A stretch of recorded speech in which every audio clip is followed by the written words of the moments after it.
Hi all. நம்ம என்னென்னா சோள பணியாரம் பண்ண போகிறோம். அதுக்கு சோளம் வெள்ளைச்சோளம் எடுத்துக்கோங்க. அதுக்கு 3 டம்ளர் வெள்ளைச்சோளம் எடுத்துக்கோங்க. எந்த டம்ளரில் அளக்குறீங்களோ அதே டம்ளர் அளவு வச்சுக்கோங்க. 3 டம்ளர் வெள்ளைச்சோளத்துக்கு 1 டம்ளர் இட்லி அரிசி அதே டம்ளரில் எடுத்துக்கோங்க. நல்லா அலசுங்க. ஏன்னா அதில் தூசி அது எல்லாம் வரும். ஏன்னா மேலே அதில் எப்படி சுற்றி பாருங்கள், அவ்வளோ தூசிலாம் வரும். நம்ம எத்தனை டைம்ஸ் அதை வாஷ் பண்ண தான் அந்த தூசி அதில் உள்ள அழுக்கு எல்லாம் போகும். 4 டைம்ஸ் 5 டைம்ஸ் வாஷ் பண்ணிக்கோங்க. வாஷ் பண்ணிவிட்டு அதை ஒரு 3 hours 3 மணி நேரமாவது கண்டிப்பாக அதை ஊற வைக்கணும். சோளம் நல்லா ஊறணும். அதே டம்ளரில் 1 டம்ளர் உளுந்து ஊற வைங்க. உளுந்து 1 hour ஊற வச்சா போதும். அது எல்லாத்தையும் நான் மிக்சியில் அரைச்சிருக்கேன். கம்மியாக வச்சதுனால கிரைண்டர்லலாம் அரைச்சி எடுத்துக்கோங்க. சோளம் சீக்கிரமாக புளிச்சிரும்.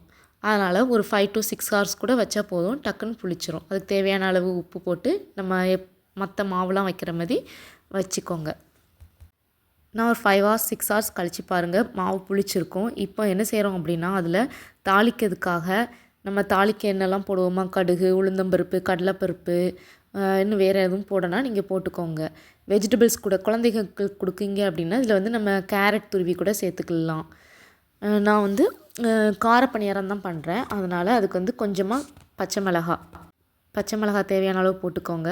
அதுக்கப்புறம் வெங்காயம் பொடிசாக நறுக்கி வச்ச வெங்காயத்தை போட்டுக்கோங்க. வெங்காயத்துக்கு தேவையான அளவு உப்பும் சேர்த்துக்கோங்க. உப்பும் சேர்த்து நல்லா வதக்கணும். ஃபஸ்ட்டு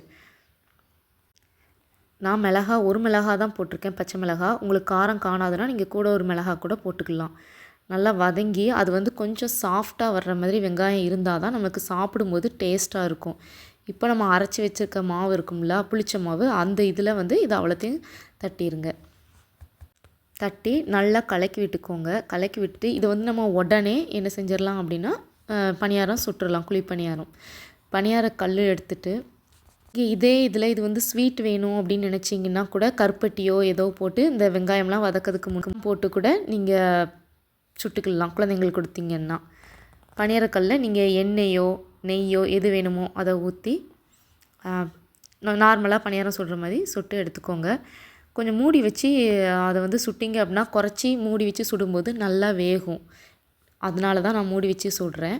கொஞ்சம் இந்த ப்ரௌனிஷாக இந்த கலரில் வரும்போது அதை எடுங்க. அப்போ டேஸ்ட்டாக இருக்கும். சாஃப்டான சோள பணியாரம் ரெடி. தேங்க்யூ.